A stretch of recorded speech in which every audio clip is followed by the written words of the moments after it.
আল্লাহ সুবহানাহু ওয়া তাআলার জন্য, যিনি আমাদেরকে আজকের এই পবিত্র জুমার দিনে, সাপ্তাহিক ঈদের দিনে যথা সময়ে জুমার সালাত আদায়ের জন্য, খুতবা শোনার জন্য যথা সময়ে মসজিদে আসার তৌফিক দিয়েছেন। আমরা সকলেই সে আল্লাহর প্রশংসা জ্ঞাপন করে বলি আলহামদুলিল্লাহ। সালাত ও সালাম বর্ষিত হোক আমাদের প্রিয় নবী, সর্বশেষ ও সর্বশ্রেষ্ঠ নবী মুহাম্মদুর রাসূলুল্লাহ সাল্লাল্লাহু আলাইহি সাল্লামের উপর। আল্লাহুম্মা সাল্লি আলাইহি আল্লাহুম্মা বারিক আলাইহি। সম্মানিত উপস্থিতি, আজকে আমাদের বাংলাদেশে আমরা জিলহজ মাসের 30তম দিনে অবস্থান করছি। আজকে জিলহজের 30 তারিখ। আগামীকাল থেকে মুহররম শুরু হবে। আর সৌদি আরবে আজকে পয়লা মুহররম। কারণ আরবি মাসগুলি এটা গণনা করা হয় চাঁদ অনুযায়ী। চাঁদ দেখা গেলে আরবি মাসের গণনাটা শুরু হয়। এজন্য আমরা যখন সৌদি আরবে ছিলাম, মদিনা বিশ্ববিদ্যালয়ে লেখাপড়া করতাম, পাশাপাশি কিছু ছাত্র আমরা মসজিদে নববীর কর্তৃপক্ষের থেকে সেখানে দায়িত্ব পালনের জন্য আমাদেরকে নিয়োগ দেওয়া হয়েছিল। আমরা সেখানে চাকরি করতাম অনুবাদক হিসেবে, এবং যারা বিভিন্ন দেশ থেকে হাজিরা আসেন, বিশেষ করে বাংলা ভাষী, অন্যান্য ভাষী, তাদেরকে দিক নির্দেশনা দেওয়ার জন্য। তো ও দেশে যে মাসগুলি যে গণনা করা হয়, তারা চাকরি ইত্যাদি ক্ষেত্রে আরবি মাস অনুযায়ী ওদের মাস যেগুলি ক্যালেন্ডারে আগে থেকেই একটা নির্ধারণ থাকে, মাস ক্যালেন্ডারে নির্ধারণ করা আছে। কিন্তু যখনই কোনো মাসে চাঁদ দেখা যাচ্ছে না, তখন ক্যালেন্ডার আর ফলো হচ্ছে না। তারা ওই চাঁদ দেখেই সেই মাসটা গণনা করতেছে। এটা কিন্তু মানে বাস্তব যেটা দেখে আসছে সেটা বলতেছি আমি। এরকম ঘটেছে, ক্যালেন্ডারে আগে থেকে একটা লেখা আছে, কিন্তু চাঁদ ওঠার উপর ভিত্তি করে মাস আগে পিছিয়ে হচ্ছে। কারণ আরবি মাসটা আমাদেরকে চাঁদ দেখেই নির্ণয় করতে হবে। আল্লাহ সুবহানাহু ওয়া তাআলা পবিত্র কোরআনে বলেছেন যে ইয়াসআলুনাকা আনিল আহিল্লা, হে নবী, লোকেরা আপনাকে জিজ্ঞাসা করবেন যে এই যে মাসে মাসে চাঁদ উঠতেছে, প্রতি মাসে চাঁদের বিষয়টা কুল, হে নবী আপনি বলে দেন, হিয়া মাওয়াকিতু লিন্নাস, এটা মানুষদের জন্য সময় নির্ধারক। এর মাধ্যমে তারা সময় নির্ধারণ করবে, মাসগুলি নির্ধারণ করবে। বিশেষ করে হজ এর মাধ্যমে তারা বুঝতে পারবে। যাই হোক, আমার বলার উদ্দেশ্য, আমরা জিলহজ মাসে আমরা অনেকগুলো ইবাদত বন্দেগী করেছি আলহামদুলিল্লাহ। জিলহজ মাস সম্পর্কে আল্লাহ পবিত্র কোরআনে কি বলেছেন? আল হাজ্জু আশহুরুম মা'লুমাত। হজের এই বিষয়টি এটা কয়েকটা মাসে হবে, সুনির্দিষ্ট কয়েকটা মাসে হবে। আল হাজ্জু আশহুরুম মা'লুমাত, হজ এটা কয়েকটা মাস। এখন এই যে আল্লাহ বলে দিলেন যে হজ কয়েকটা মাস, আশহুর এটা বহু বছর,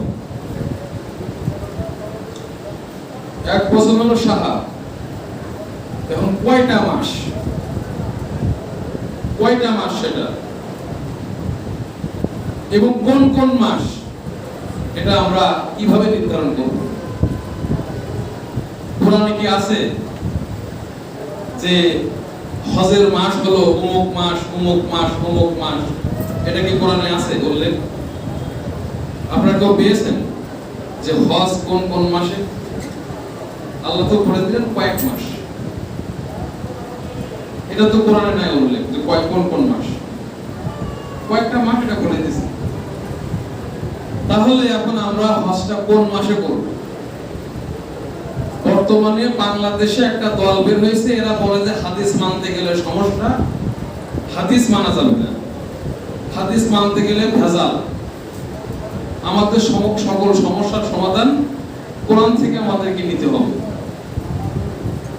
এখন আমি এখানে কি সমাধান নেব? হজ কয়েকটা মাসের কথা বলা হয়েছে,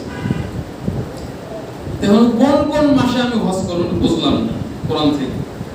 তাহলে আমাকে হাদিসের দরকার আছে না নাই? তাহলে ওরা কি ইবাদত করবে যারা আহলে কোরআন? ওরা কিভাবে নির্ধারণ করবে? তারা যদি হাদিসটা না মানে, হাদিস না মানে, এটা হাদিসে স্পষ্ট আসছে, বুখারী মুসলিমের হাদিস।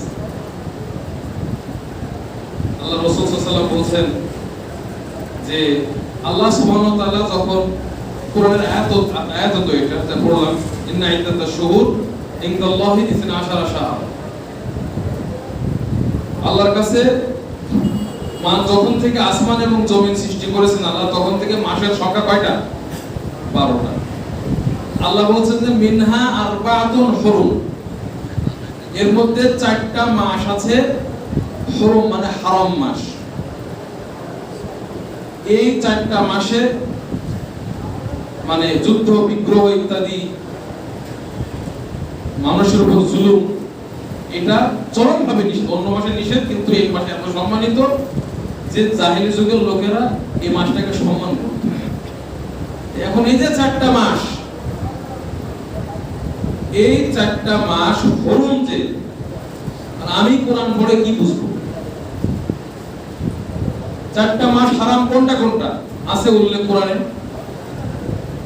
যারা শুধু কোরআন মানতে চায় তারা এটা বের করবে কিভাবে? কিভাবে বের করবে?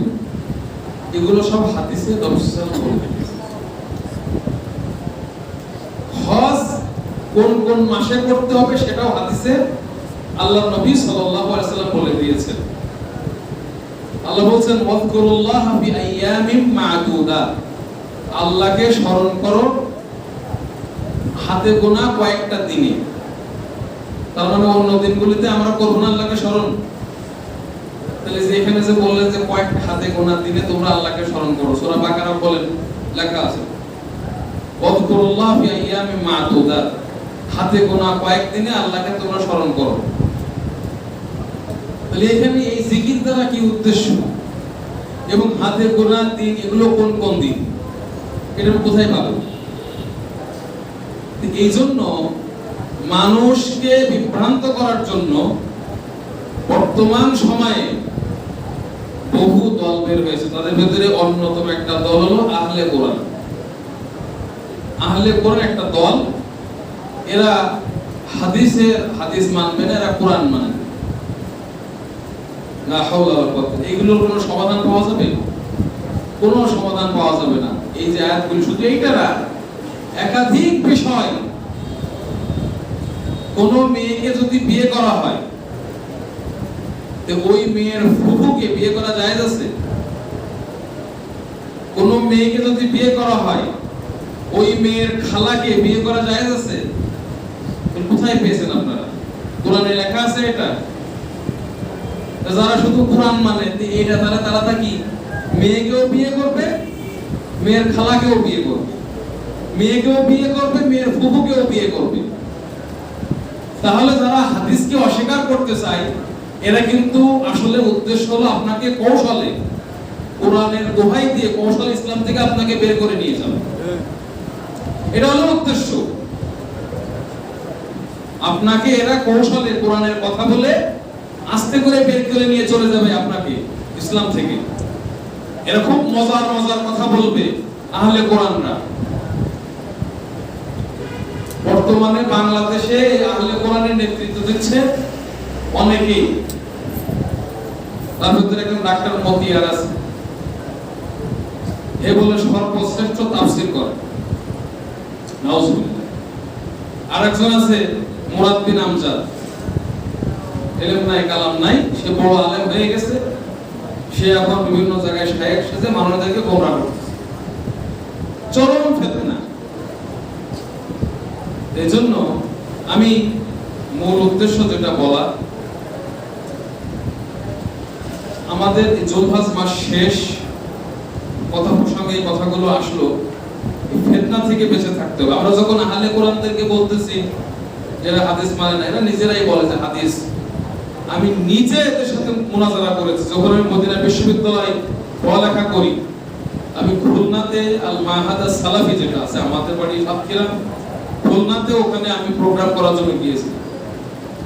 যাওয়ার পরে ওই সময় প্রফেসর শামসুর রহমান স্যার, উনি অনেক বড় মাপের একজন গবেষক, সাহিত্যিক এবং ইতিহাসবিদ, উনি খুলনা ওই মাহাদ সালাফির দায়িত্বে ছিলেন।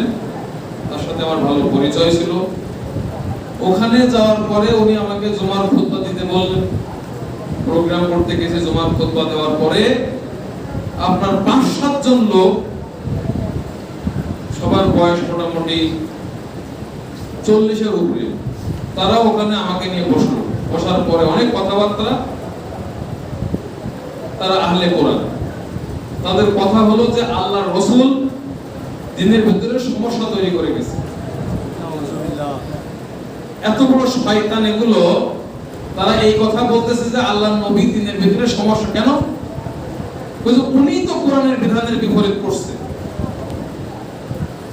উনি হাদিসগুলো না দিলে তো দলে দলে ভাগ হতো না, মানুষ সবাই কোরআন মানত, তাহলে মানুষের ভিতরে কোনো সমস্যা হতো না, সবাই একভাবে চলত। চিন্তা করেন। এবং সেগুলো টাকা আলামানোর ব্যবসায়ী। আমি তাদেরকে অনেকগুলি আয়াত করে করে বললাম, ঠিক আছে আপনি তো আয়াত মানবেন, তো এই আয়াতের মানে কি, এটা দ্বারা উদ্দেশ্য কি? কথা বলতে পারেন না। আমরা তো বলতে পারবো না, আলেমরা পারবে। আমাদের যারা, আপনাদের আলেমরা পারবে, আপনি কথা বলেন কেন এখানে? আপনারা যে ৮-১০ জন দাবি করতেছেন যে নবী সাল্লাল্লাহু আলাইহি ওয়াসাল্লাম যে আল্লাহ একটা বলছে আর উনি উল্টা করে গেছে, এমনও কথা বলছে এই শয়তানগুলো। তারা বলতেছে কি যে আল্লাহ কোরআনে বলছে যে তারা আপনাকে হায়েজ সম্পর্কে জিজ্ঞাসা করে, তাসআলুনাকা আনিল মাহিদ। তো নবী আপনি বলে দেন কুল হুয়া আযান, যে এই হায়েজটা হলো, এটা ঘৃণিত একটা জিনিস, একটা কষ্টদায়ক জিনিস। হায়েজ বন্ধ লাগে না মহিলাদের হায়েজ? ফাতাজিলুন নিসা ফিল মাহিদ, অতএব হায়েজ অবস্থায় নারীদের থেকে বিরত থাকো। ওই আল্লাহ স্পষ্ট বলে দিলেন হায়েজের অবস্থায় নারীদের থেকে বিরত থাকতে। এটা কোরআন থেকে আমরা বুঝলাম। আর নবী কি বললেন? হায়েজ অবস্থায় তিনি স্ত্রীদের বলতেন কাপড় পেঁচাতে শরীরে, এরপরে স্ত্রীদের সাথে তিনি আলিঙ্গন করতেন, স্ত্রীদের সাথে ঘুমাইতেন, স্ত্রীদেরকে জড়ায় ধরতেন।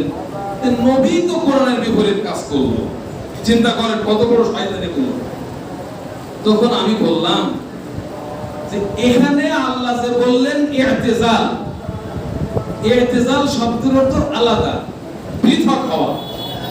এটা দ্বারা কি উদ্দেশ্য? এই আরবি শব্দ, এটা যার উপরে কোরআন নাযিল হয়েছে তিনি বোঝেন নাই নাকি আপনি বুঝতেছেন না?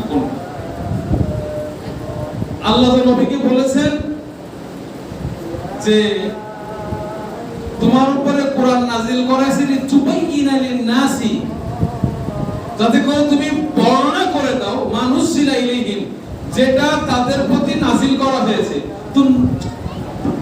তার মানে নবীকে আল্লাহ অথরিটি দিয়েছেন যে নবী সাল্লাল্লাহু আলাইহি ওয়াসাল্লাম তিনি ব্যাখ্যা করে দিবেন কোরআনের কি নাযিল করা হয়েছে। তো এখানে স্ত্রীদের থেকে যে ইতিজাল করতে বলা হলো, তো ওটার ব্যাখ্যাটা কি সেটা তো নবী করে দিবেন। তো উনি তো তার আমলের মাধ্যমে ব্যাখ্যা করে দিলেন যে এখানে হায়েজ অবস্থায় স্ত্রী থেকে আলাদা থাকার অর্থ হলো হায়েজের আগে যেমন স্ত্রীর সাথে মেলামেশা করা যায়, স্ত্রীর সাথে সহবাস করা যায়, ওইটা নিষেধ। সহবাস ছাড়া আপনি স্ত্রীদের সাথে ঘুমাতে পারেন, স্ত্রীর সাথে আপনি স্ত্রীকে জড়ায় ধরতে পারেন ইত্যাদি, যেগুলো আল্লাহ নবী ব্যাখ্যার মাধ্যমে বুঝাই দিয়ে গেলেন। এখন আপনি তো দেখতেছেন যে ইহুদির মতো কথাবার্তা বলতেছেন। কেন? ইহুদিদের মহিলাদের হায়েজ হলে এরা ইহুদি ঘোড়া গরু যেখানে থেকে গোয়াল ওইখানে ভাড়ায় দিত। একসাথে ওরা উঠতো না, বসতো না, খাইতো না, এটা ইহুদিদের কাম। এখন যারা এই আয়াত দ্বারা ওই ইহুদিদের পথ দেখাচ্ছে, নবীর বিরোধিতা কথা বলতেছে, নিজেদেরকে আহলে কোরআন নাম দিয়ে, তাহলে এখন বোঝেন এরা কাদের অনুসরণ করে? এরা তো সেই ওই ইহুদিদের দিকে ফিরিয়ে নিয়ে যেতে চাচ্ছে। তারা কিন্তু ইহুদিরা এটা করতো না। একসাথে তারা স্ত্রীদের হায়েজ হলে ওঠা বসা, খাওয়া দাওয়া, এক জায়গায় ঘুমানো, এগুলো ছিল না। যেখানে আল্লাহ সুবহানাহু ওয়া তাআলা স্পষ্টভাবে নবীকে কোরআনে বলে দিলেন যে আপনি তাদের জন্য ব্যাখ্যা করে দিবেন যেটা তাদের কাছে নাযিল করা হয়েছে, সে তারা বলছে নবী বলে সমস্যা করে দিয়ে কথা বলতে বলতে বলতে বলতে একটা পর্যায়ে যখন চলে গেলাম, তখন ওদের মুখ থেকেই প্রকাশ পেয়ে গেল যে এই আহলে কোরআন এরা আর কেউ না, এরা হলো শিয়াদের একটা গ্রুপ। এই নামে তারা কাজ করতেছে, শিয়াদের একটা গ্রুপ, এই নামে তারা কাজ করতেছে।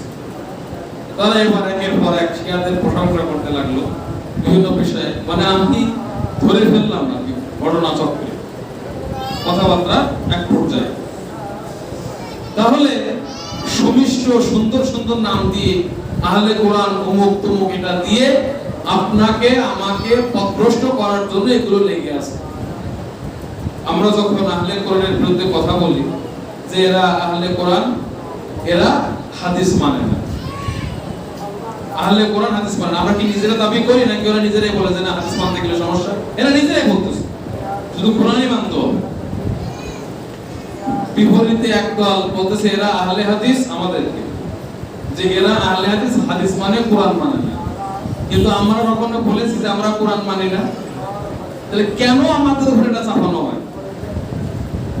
অথচ আহলে হাদিস মানে হচ্ছে আহলুল কোরআন ওয়াল হাদিস, কোরআন এবং হাদিসের অনুসারী। কারণ কোরআনে বলা হয়েছে আল্লাহু নাযালা আহসানাল হাদিস, আল্লাহ সর্বোত্তম হাদিস নাযিল করেছেন। সেটা কি? কিতাবান মুতাশাবিহা, মুতাশাবিহা। এই কোরআন সম্পর্কে, কোরআন যেটা আয়াত একটা আরেকটার সাথে সাদৃশ্যপূর্ণ, যার অর্থগুলি একটার সাথে আরেকটা সাদৃশ্যপূর্ণ, একটা আরেকটার বিপরীত না, ইহকাম। তো কোরআনকে আল্লাহ হাদিস বলেছে। তাহলে যারা আহলুল হাদিস তারা কোরআনও মানতেছে, তারা হাদিসও মানতেছে। এখন কথা হলো যারা আহলুল হাদিস এরা কি নিজের থেকে কিছু বলে? তারা তো কোরআনের কথাটাই বলতে চাচ্ছে, হাদিসের কথাটাই মানুষের কাছে তুলে ধরছে। এখন আশপাশে বহু লোক, এদের আর কোনো কাজ নেই, এদের আহলে কোরআনের বিরুদ্ধে অ্যাকশন নেই, কাফের মুশরিক বেঈমান যারা আল্লাহ দ্রোহী তাদের বিরুদ্ধে কোনো কথা নেই। আহলে হাদিসকে কেমনে দাবানো যায়, আহলে হাদিসের কোরআন হাদিস ভিত্তিক আমলকে কেমনে নষ্ট করা যায়, এই এইটা তারা ব্যস্ত। তাহলে এদের উদ্দেশ্যটা আল্লাহ মাফ করুন। যাই হোক প্রিয় বন্ধুগণ, আমি যেটা বলতে চেয়েছিলাম বলতে গিয়ে আমার অনেক সময় চলে গেল এর পেছনে, আমি এদিকে আর থাকছি না। আমি এখন যে কথাগুলি বলবো, জুলহজ মাস এটা চলে যাচ্ছে আজকে, আগামী কাল থেকে মুহররম শুরু হবে। মুহররম মাস আসলে আমরা একটা বিষয় আমাদের সামনে আসে, একটা জিনিস আমাদের মাথায় আসে। যেমনটি জুলহজ মাসে আমরা নবী ইব্রাহিম আলাইহিস সালাতু ওয়াস সালামের অনেক স্মৃতিচারণ করেছি। নবী ইব্রাহিমের সাথে বিজড়িত মাস, হজের মাস, হজ কেন্দ্রিক, কুরবানি কেন্দ্রিক অনেক কিছু, বিবি হাজেরা, কত কিছু আপনার চলে গেছে কাহিনী ইত্যাদি আমরা শুনেছি। মুহররম মাস আসলে আমাদের সামনে যেটা মাথায় আসে সেটা কি?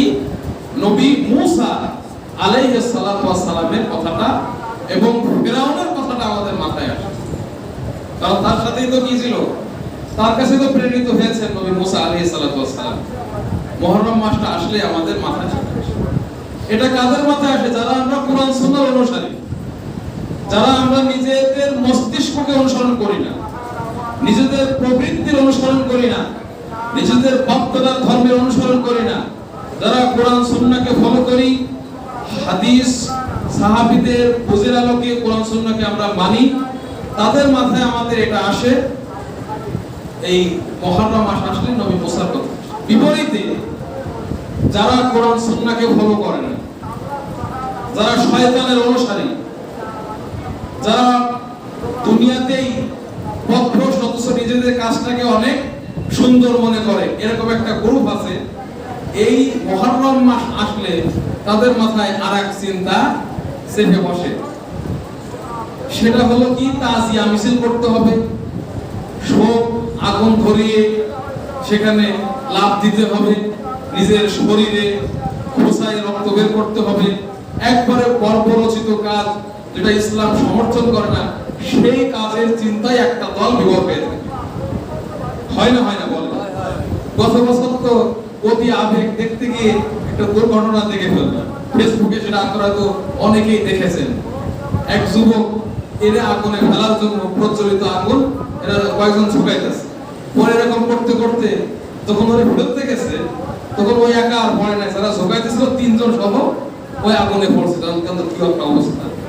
এটা কোনো ইবাদত হলো? এটা কিসের ইবাদত? এই কাজটা করার জন্য শুধু তাই না, আপনারা এই 10ই মুহররম যখন আসবে আশুরা, তার আগে থেকেই পুরান ঢাকা বিভিন্ন জায়গায় দেখবেন নাউজুবিল্লাহ ছেলে মেয়ে একসাথে মিলে তারা ওই হুসাইনের একটা কবর বানাবে, আরো কত কেরাম সাজায় গুছায় ঢোল ঢাকর বাজাইতে তাজিয়া করতে করতে পুরো শয়তানি চিত্র। চিন্তা করেন, তাহলে আমরা যারা কোরআন সুন্নাহর অনুসারী আমাদের মাথায় আসে একটা, ওদের মাথায় আসে আরেকটা। এজন্য তো আল্লাহ রাসূল সাল্লাল্লাহু আলাইহি ওয়াসাল্লাম বলে গেছেন যে ইহুদিরা 71 দলে ভাগ হয়েছিল, খ্রিস্টানরা 72 দলে, আর আমার উম্মত 73টা দলে ভাগ হবে। সবাই এরা জাহান্নামী, একটা বাতি। তো যারা সব সময় কোরআন এবং সুন্নাহর অনুসারী, কোরআন এবং সুন্নাহকে সামনে নিয়ে চলবে, ওরাই সেটা সাহাবীদের বুঝের আলোকে, বাদ বাকি এই সমস্ত তাজিয়া মিছিল ইত্যাদি। যাই হোক, আমরা আজকে সংক্ষিপ্ত সময়ের ভিতরে নবী মুসা আলাইহিস সালাম সম্পর্কে কিছু কথা আমাদের মাথায় আসে এবং সেটা বলবো। কারণটা কি? কারণ নবী মুহাম্মদ সাল্লাল্লাহু আলাইহি সাল্লাম ওনার জন্মস্থল ছিল কোথায়? মক্কা। কিন্তু উনি মৃত্যুবরণ করেছেন কোথায়? এই কথা বললে তো আবার একদল খেপে যাবে যে কত বড় কথা যে নবী বলে মারা গেছে। আমাকে পর্যন্ত মসজিদে নববীতে আমি যখন মানুষকে বোঝাচ্ছি এই কথাটা, যখন মুখে বলছি যে আমাদের নবী যখন মারা গেলেন, সাথে সাথে ভারতের একজন, আপনি তো জাহান্নামী, আপনি তো জাহান্নামী, হ্যাঁ আপনি নবী মারা গেছেন বলতেছেন। কত যে লোক, কত শ্রেণী, কত বর্ণের মানুষ সবাই নিজেকে বড় বড় মুসলিম দাবি করতেছে। আমি খুব খাঁটি মুসলিম, আশেকে রাসূল, আশেকে ইত্যাদি, অথচ তাদের আকীদা বিশ্বাস অনুযায়ী তারা মুসলিম হওয়ার কথা না। নবী সাল্লাল্লাহু আলাইহি ওয়াসাল্লাম মারা যদি যান না, এই কথা কেউ বলে, তে কোরআনকে অস্বীকার করা হচ্ছে, হাদিসকে অস্বীকার করা হচ্ছে, তো এখন তার কি পরিস্থিতি? সেই ইসলামটা থাকে কেমন? কমন সেন্সও আমি বলছি যে ঠিক আছে, নবী যদি মারা না যান, যে ওনার বয়স কত? নবীর 63 হলো কেন? এখনো তো 1400 বছর হওয়ার কথা, ওনার মারা যান না, 63 বছর হলো কেন? মানে স্বাভাবিক জিনিসটাও বোঝার চেষ্টা করে না। যাই হোক, নবী মুহাম্মদ রাসূল সাল্লাল্লাহু আলাইহি ওয়াসাল্লাম নিজের হিজরত করলেন মক্কা থেকে মদিনাতে। কারণটা কি? ব্যক্তিগত কোনো স্বার্থে, ব্যক্তিগত কোনো উদ্দেশ্যে না। আজকে দেখেন এখানে এই যে আমাদের দুজন ছেলে এখানে আছে, তাদের বাড়ি কোথায়, তারা কোথায় এসে থাকতেছে, উদ্দেশ্যটা কি? তারা চাচ্ছে যে এখানে মুহাম্মদ সাল্লাল্লাহু আলাইহি ওয়াসাল্লামের রেখে যাওয়া আদর্শটা প্রতিষ্ঠা হোক, এখানে ইলমের প্রসার হোক। নবী মুহাম্মদ রাসূলুল্লাহ সাল্লাল্লাহু আলাইহি ওয়াসাল্লাম চলে আসলেন মক্কা থেকে মদিনায়, কিসের জন্য? সঠিক আল্লাহর যে দ্বীন সঠিকভাবে প্রসারের জন্য। উনি এসে দেখলেন যে মদিনার ইহুদিরা তারা রোজা রাখতেছে, 10ই মুহররম রোজা রাখতেছে। এখান থেকে কি বোঝা গেল? অনেকে ইবাদত করে, ইবাদত কবুল না হলেও ইহুদিদের কোন ইবাদত কবুল হবে? ওরা যদি সালাত পড়ে, ওরা যদি দান করে, ওরা যদি সিয়াম পালন করে, ওদের কিছুই কবুল হবে না, কারণ ওরা তো মুমিনই না। তো যাই হোক, নবী সাল্লাল্লাহু আলাইহি ওয়াসাল্লাম এটা দেখলে যে তারা আশুরার রোজা রাখে, তো বললেন যে কি ব্যাপার, তোমরা এটা কিসের রোজা রাখো, তাদেরকে জিজ্ঞাসা করা হলো। তখন তারা বলল, যা এটা জানেন না আপনি, এইটা দিন, এই 10ই মুহররম, এই যে 10ই মুহররমটা, এই দিনটা অত্যন্ত সম্মানিত একটা দিন। কারণ এই দিনে আল্লাহ সুবহানাহু ওয়া তাআলা তার নবী মূসাকে এবং বনু ইসরাইলকে মুক্তি দিয়েছিলেন। ফেরাউন, জালেম ফেরাউন, কাফের ফেরাউন এবং তার মন্ত্রীদের থেকে, তার যে দলবল থেকে আল্লাহ এদেরকে মুক্তি দিয়েছিলেন। আল্লাহ যখন নবী মূসাকে মুক্তি দিয়েছিলেন, আল্লাহ নবী মূসা